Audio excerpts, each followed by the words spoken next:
भक्त जनों, आज आप सुने जेठ मास की कृष्णा पक्ष की अपरा एकादशी व्रत कथा। युधिष्ठिर कहने लगे कि हे भगवान, जेठ कृष्णा एकादशी का क्या नाम है और उसका महात्म्य क्या है, सो आप कृपा करके कहिए मुझे। कृष्णा भगवान कहने लगे कि राजन, इस एकादशी का नाम अपरा एकादशी है, क्योंकि यह अपार धन देने वाली है। जो मनुष्य इस व्रत को करते हैं वो संसार में प्रसिद्ध हो जाते हैं। अपरा एकादशी के व्रत के प्रभाव से महाहत्या, भूत योनि, दूसरे की निंदा आदि के सब पाप दूर हो जाते हैं। इस व्रत के करने से पर स्त्री गमन, झूठी गवाही देने वाला, झूठ बोलने वाला, काम तोलना, झूठ षड्यंत्र रचाना, ठग, ज्योतिषी और कपटी विद्याओं बनाना आदि सब पापों नष्ट हो जाते हैं। जो क्षत्रिय युद्ध में भाग जाए वो नरक गमी होते हैं, परंतु अपरा एकादशी का व्रत करने से वो भी स्वर्ग को प्राप्ति होती है। जो शिष्य गुरु से विद्या ग्रहण करते हैं और फिर उनकी निंदा करते हैं वो अवश्य नरक में पड़ते हैं, मगर अपरा एकादशी का व्रत करने से वो भी इस पाप से मुक्ति हो जाते हैं। जो फल तीनों पुष्कर में कार्तिक पूर्णिमा को स्नान करने से या गंगा तट पर पितरों को पिंड दान करने से प्राप्ति होता है, वो ही अपरा एकादशी का व्रत करने से प्राप्ति होता है। मकर के सूर्य में प्रयोग राज के स्नान से, शिवरात्रि का व्रत करने से, सिंह राशि के बृहस्पति में गोमती नदी के स्नान से, कुंभ में केदारनाथ या बद्रिकाश्रम की यात्रा, सूर्य ग्रहण में कुरुक्षेत्र के स्नान से, श्रवण अथवा हाथी घोड़े दान करने से, यज्ञ में सौरन दान करने से अथवा अर्घ पर सूता गौ दान से जो फल मिलता है वो ही फल अपरा एकादशी के व्रत से मिलता है। यह व्रत पाप रूपी वृक्ष को काटने के लिए कुल्हाड़ी है। पाप रूपी ईंधन को जलाने के लिए अग्नि, पाप रूपी अंधेरे के लिए सूर्य के समान, मृगों को मारने के लिए सिंह के समान है। यह जीवन पानी के बुलबुले के समान है। अत मनुष्यों को पापों से डरते हुए इस व्रत को अवश्य करना चाहिए। अपरा एकादशी का व्रत और भगवान का पूजन करने से मनुष्यों सब पापों से छूट कर विष्णु लोक को जाते हैं। हे राजन, ये है अपरा एकादशी की कथा मैंने लोक हित के लिए कही है। इसके पढ़ने अथवा सुनने से मनुष्य सब पापों से छूट जाता है। भक्त जनों, आज आप सुने बलि और वामन भगवान की व्रत कथा। भगवान हरि विष्णु ने वामन रूप में जन्म लिया था। इन्हें ही तिरी विक्रम भी कहा जाता है। वामन अवतार के विषय में श्री भगवत पुराण में एक कथा आती है, जिसके अनुसार एक बार देव दैत्य युद्ध में दैत्य पराजित हुआ था। मृत दैत्यों को लेकर वो अस्ताचल की ओर चले गए। दैत्य राज बलि की इंद्र वर्ज से मृत्यु हो जाता है। तब दैत्य गुरु शुक्राचार्य अपनी मृत सजीवनी विद्या से बलि और दूसरों दैत्यों को जीवित कर देते हैं।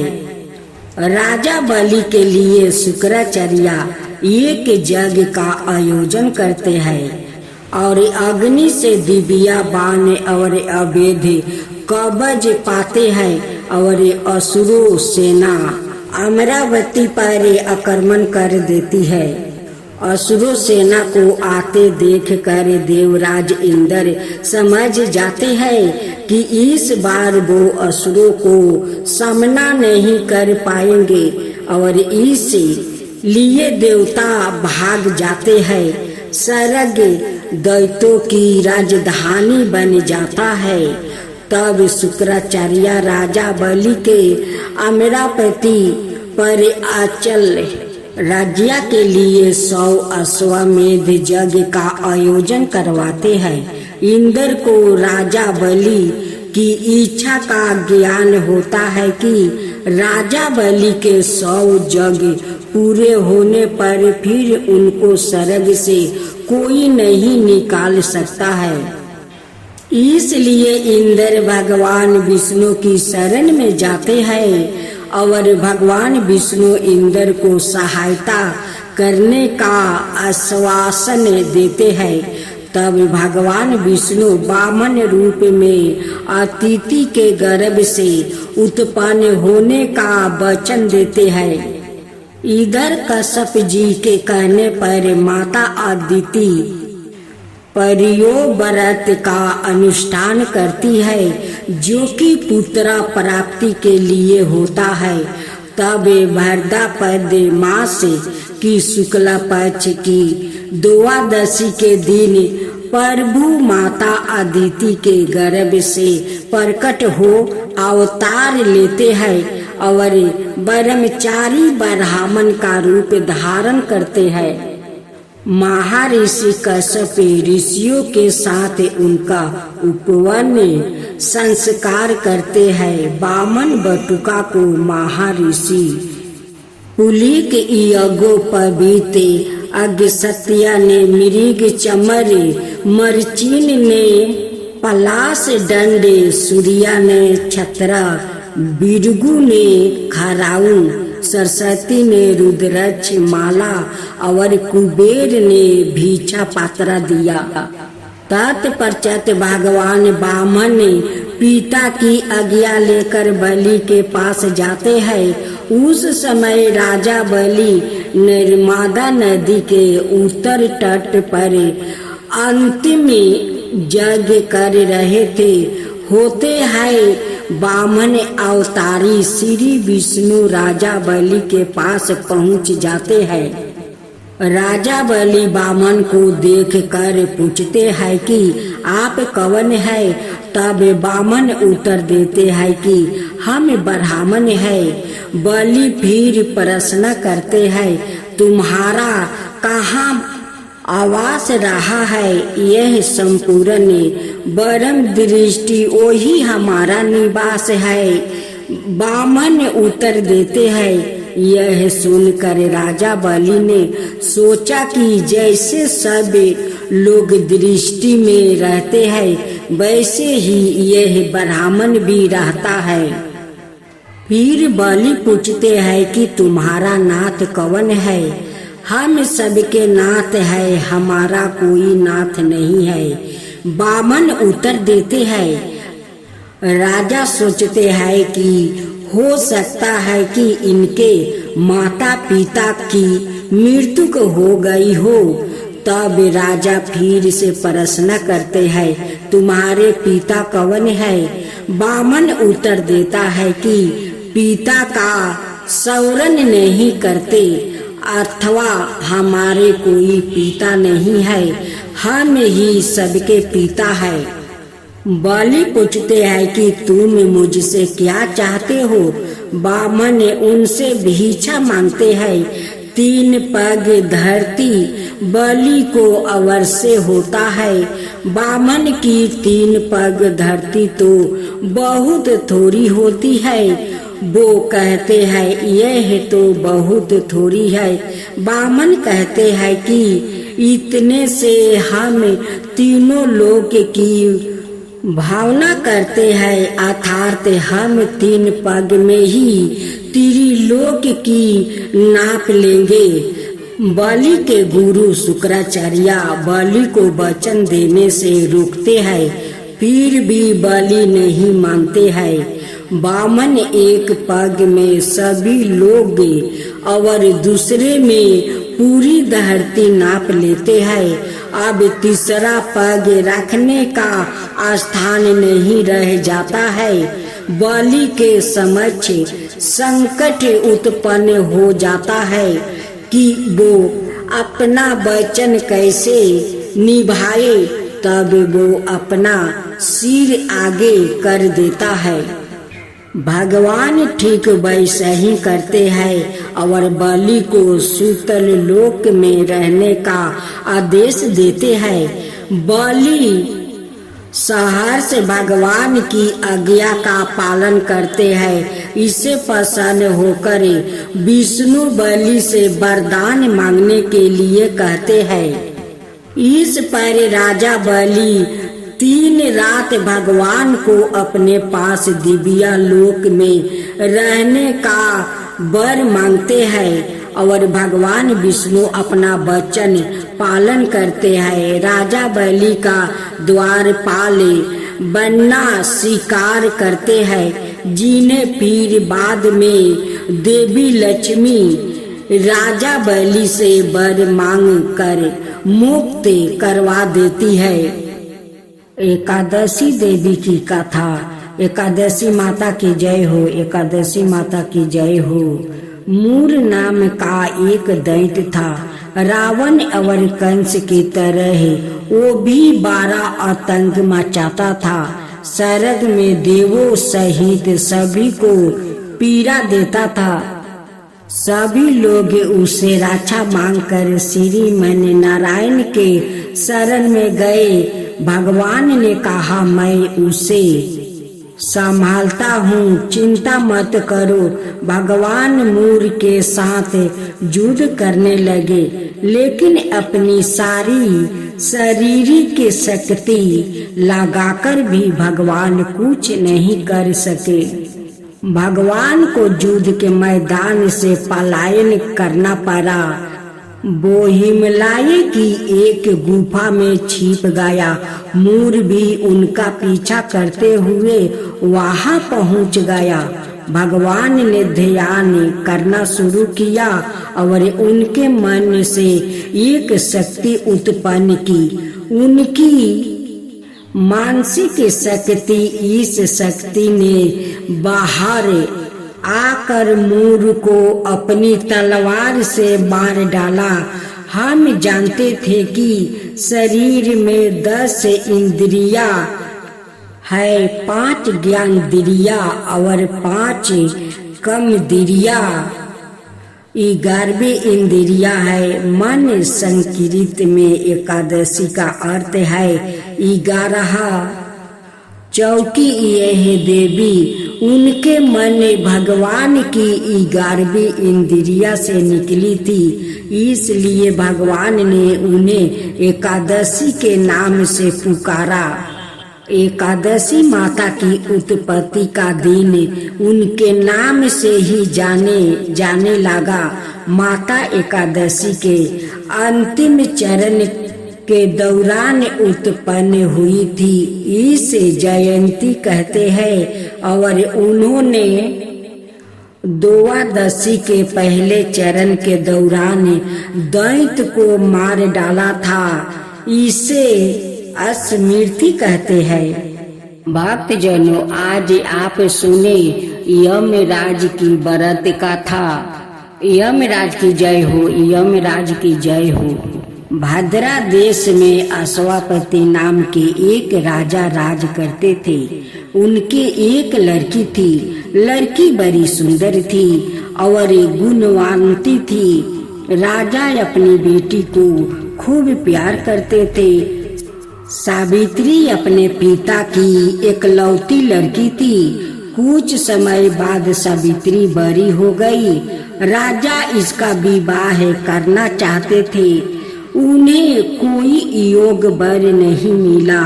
अश्वपति ने सावित्री से कहा, अभी तक तुम्हारे लिए कोई वर नहीं मिला है।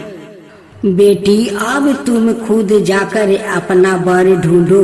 एक रथ पर बैठकर सावित्री अपना पति ढूंढने निकल जाती है। उसके साथ बहुत से नौकर थे। चलते चलते वो जंगल में पहुंच जाती है। वहां उसने एक नौजवान को देखती है। वो नौजवान लकड़ी काट रहा था। बड़ा सुंदर और गुणवान मालूम पड़ता था। सावित्री ने उसके साथ विवाह करने का निश्चय कर लिया।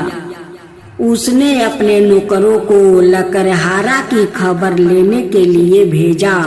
नौकर मालूम करने गए। उन्हें मालूम हुआ कि वो लकड़हारा एक राजकुमार था। उसके माता पिता अंधे थे। उनका राज्य दुश्मनों ने छीन लिया था। इसलिए वो अपने माता पिता के साथ जंगल में रहता था। सावित्री ने उसे ही अपना पति चुन लिया। सावित्री अपने पिता के पास आपस आ गई। उसने सब बातें पिता को सुनाई। जब सावित्री ने यह बात सुनी तब नारद जी उसके पिता के पास बैठे थे। नारद जी ने कहा, यह विवाह नहीं होना चाहिए, क्योंकि सत्यवान सब गुण वाला होने पर भी 1 बरस के बाद मर जाएगा। राजा अपनी बेटी को एक लकड़हारा से अपनी लड़की का विवाह नहीं करना चाहते थे। नारद जी की बात सुनकर उन्होंने साफ माना कर दिया। सावित्री ने एक ना सुनी। वो सत्यवान को पति चुन चुकी थी। उसने कहा, मैं उसी के साथ विवाह करूंगी जिसको एक बार चुन लिया हूँ। उसी के साथ विवाह करूंगी। आखिर राजा को उसकी बात माननी पड़ी। सावित्री का विवाह सत्यवान के साथ हो गया। सावित्री अपने पति के साथ जंगल में चली गई। उसने अपने सारे राजपाट छोड़ दिया। वो अपने माता पिता की खूब सेवा करती थी। एक दिन जब सत्यवान जंगल में लकड़ी काटने जा रहा था तब सावित्री भी उसके साथ गई। वो जानती थी कि आज सत्यवान मर जाएगा। यह बात उसने नारद जी ने बता दिया था। लकड़ी काटते काटते सत्यवान के सिर में दर्द उठा। वो सावित्री के पास आया। सावित्री ने उसका सिर अपनी गोद में रख लिया। कुछ समय बाद वो मर गया। मरने के बाद यमराज आए और उसकी आत्मा को लेकर जाने लगे। सावित्री उनके पीछे पीछे जाने लगी। यमराज उसका पति प्रेम देखकर बहुत प्रसन्न हुआ। उन्होंने कहा, सावित्री, मैं तुमसे बहुत खुश हूँ। तुम कोई वर मांगो। सावित्री ने कहा, मेरे पति के माता पिता अंधे हैं। उन्हें फिर से उनकी आँख के रोशनी लौटा दीजिए। यमराज ने उसे यह वरदान भी दे दिया। उनकी माता पिता फिर से देखने लगे। सावित्री फिर भी उनके साथ जाने लगी। इस बार यमराज ने फिर वर मांगने को कहा। इस बार सावित्री ने अपने सास ससुर का खोए हुए रजिया मांगी, उसे यह भी मिल गया। फिर भी वो यमराज के साथ अंत में उसने सतवान के द्वारा 100 पुत्र की माता बनने का वरदान मांगी, उसे यह भी मिल गया। इतने पर भी सावित्री ने यमराज का साथ ना छोड़ी। उसने कहा, मेरे पति के आत्मा को आप ले जाएंगे तो मेरे 100 पुत्र कैसे होगा। इस पर यमराज को सतवान की आत्मा लौटानी पड़ी। सावित्री वापस अपने स्थान पर आ गई। उसका पति ऐसे उठा मानो कोई गहरी नींद से उठा हो। दोनों बहुत खुश हुआ। सतवान के माता पिता को फिर दिखाई देने लगा। उन्हें फिर से राज्य भी मिल गया। सावित्री अपने पति के साथ खुशी से दिन बिताने लगी। उसके 100 पुत्र हुआ। अपनी पवित्रता से उसने सारे परिवार को प्रसन्न कर दिया। हे यमराज भगवान, आप जैसे सावित्री का सास ससुर का आँख दे दिया, उनकी राजे लौटा दिया, उनकी पति को जीवन दान दे दिया, वैसा ही सबका ऊपर कृपा कीजिए। हे यमराज भगवान, सबका ऊपर कृपा कीजिए। यमराज की जय हो, यमराज की जय हो। विष्णु भगवान की जय हो, विष्णु भगवान की जय हो। दैत्यराज काल नेमी की कन्या बिंदा का विवाह जलंधर से हुआ। जलंधर महाराक्षस था।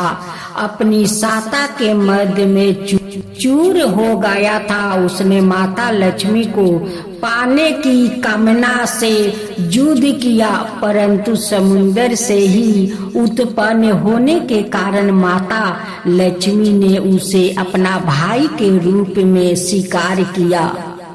वहां से वो पराजित होकर वो देवी पार्वती को पाने की लालसा से कैलाश पर्वत पर गया। भगवान देव शिव का ही रूप धारण कर माता पार्वती के समीप गया, परंतु माँ ने अपने योग बल से उसे तुरंत पहचान लिया और वहां से अंतर ध्यान हो गई। देवी पार्वती ने क्रोध होकर सारा वृत्तांत भगवान विष्णु को सुनाई। जलंधर की पत्नी बिंदा अत्यंत पतिव्रता स्त्री थी। उसी के पतिव्रता धर्म की शक्ति से जलंधर ना तो मारा जाता था और ना ही पराजित होता था। इसलिए जलंधर का नाश करने के लिए बिंदा का पतिव्रता धर्म को भंग करना बहुत आवश्यक था। इसी कारण भगवान विष्णु ऋषि का भेष धारण कर वन में जा पहुँचे, जहाँ बिंदा अकेली बर्मन कर रही थी। भगवान के साथ 2 मायावीर राक्षस भी थे, जिन्हें देखकर बिंदा भयभीत हो गई। ऋषि ने बिंदा के सामने पल में दोनों को भस्म कर दिया। उनकी शक्ति देखकर बिंदा ने कैलाश पर्वत पर महादेव के साथ युद्ध कर रही थी। अपने पति जलंधर का बारे में पूछा। ऋषि ने अपने माया जाल से 2 बांदर प्रकट किया। एक बांदर के हाथ में जलंधर का सिर था और दूसरे के हाथ में धड़ था। अपने पति की यह दशा देखकर बिंदा मूर्छित होकर गिर पड़ी। होश में आने पर उन्होंने ऋषि रूपी भगवान से विनती की कि वो उसके पति को जीवित करे। भगवान ने अपनी माया से पुनः जलंधर का सिर धड़ से जोड़ दिया। परंतु सवाए भी वो उसी शरीर में प्रवेश कर गया। वृंदा को इस छल का तनिक भी आभास नहीं हुआ। जलंधर बने भगवान का साथ वृंदा पतिव्रता का व्यवहार करने लगी, जिससे उसका सतीव्रता भंग हो गया। ऐसे होते ही वृंदा का पति जलंधर युद्ध में हार गया। इसे सारी लीला का जब वृंदा को पता चला तो उसने क्रोध होकर भगवान विष्णु को हृदय हीन शिला होने का श्राप दे दिया। अपने भक्त के श्राप को भगवान विष्णु ने स्वीकार किया और शालिग्राम पत्थर बन गए। सृष्टि के पालन कर्ता के पत्थर बन जाने से ब्रह्मांड में अंश तुलन की स्थिति हो गई। यह देख कर सभी देवी देवताओं ने वृंदा से प्रार्थना किया कि ओ भगवान विष्णु को श्राप से मुक्त कर दे। वृंदा ने भगवान विष्णु को श्राप मुक्त कर सवाए आत्मदाह कर लिया। जहाँ वृंदा भस्म हुई वहाँ तुलसी का पौधा उगा। भगवान विष्णु ने वृंदा से कहा, हे वृंदा, तुम अपने सतीव्रता के कारण मुझे लक्ष्मी से भी अधिक प्रिया हो गई हो। अब तुम तुलसी का रूप में सदा मेरे साथ रहोगी। तब से हर साल कार्तिक महीने का देवउठानी एकादशी का दिन तुलसी विवाह के रूप में मनाया जाता है। जो मनुष्य भी मेरे शालिग्राम रूप के साथ तुलसी का विवाह कराएंगे उसे इस लोक और परलोक में विपुल यश प्राप्त होगा। उसी दैत्य जलंधर की यह भूमि जलंधर नाम से विख्यात है। माँ तुलसी की जय हो, माँ तुलसी की जय हो, विष्णु भगवान की जय हो, विष्णु भगवान की जय हो।